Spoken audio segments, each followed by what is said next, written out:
puściłem radio o 2 w nocy, był komunikat, że są aresztowania w Warszawie, że przerwana komunikacja i tak dalej.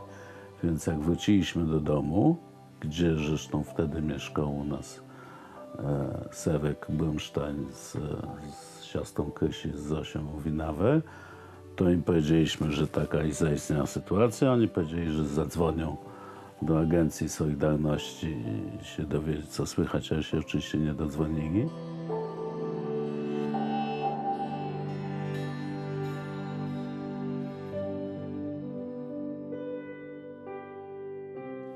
Dans la nuit du 12 au 13 décembre, j'ai été réveillé, il devait être 1h ou 2h du matin, par Jean-Pierre Bobichon. Jean-Pierre Bobichon était le responsable CFDT des syndicats parisiens et il revenait cette même journée d'un échange qu'il y avait eu entre l'Union parisienne et l'Union des syndicats de Solidarność à Varsovie. Et donc il était rentré dans la nuit et à peine couché, on l'a réveillé en lui disant « Jaruzelski vient de faire un coup d'État en Pologne ». Et donc immédiatement, il m'a réveillé.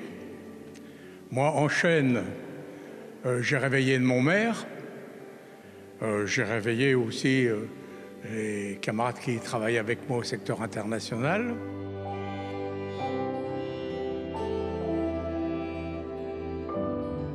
Dodam, że w tym momencie nastawiłam telewizję i w telewizji francuskiej wołano na ten nasz wiec. Jedyni, którzy na nas czekali, znaczy nie czekała policja, bo nie doceniła wagi tej manifestacji 13 grudnia, natomiast na Sewka Brunsteina i na mnie, bo myśmy od razu pojechali,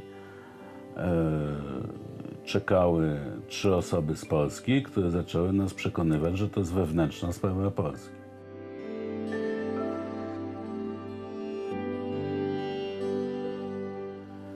Ta manifestacja, szacunki są od 100 do 300 tysięcy, ja nie wiem, po prostu szliśmy i miałem poczucie, że jest z nami cały Paryż.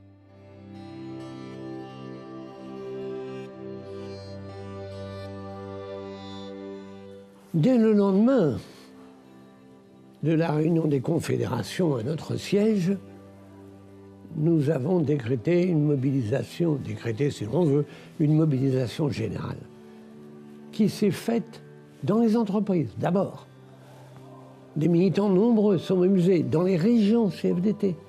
Certaines ont organisé des convois, des camions en Pologne pour apporter du matériel, tout simplement de reprographie, pour faire leur métier de militants qui informent le pays.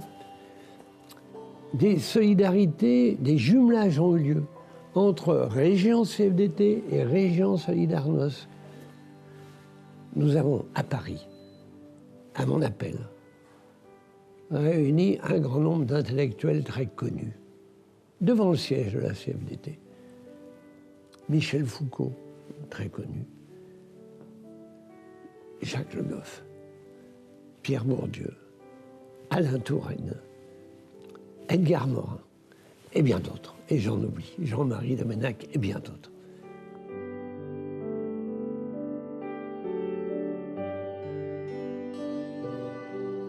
Reakcja społeczna była niezwykła. I rzeczywiście było w tym coś niezwykłego i myśmy zobaczyli jakby taką najlepszą twarz Francji. Dla Francji to był chyba ostatni taki mit dla lewicy francuskiej, tej wyśnionej rewolucji. Po drodze była Kuba, Mao Tse-tung, prawda? No wcześniej po prostu Związek Radziecki. I Solidarność to był taki ostatni zryw francuskiej lewicy, no, że wreszcie może być jakaś taka prawdziwa, sprawiedliwa, piękna rewolucja.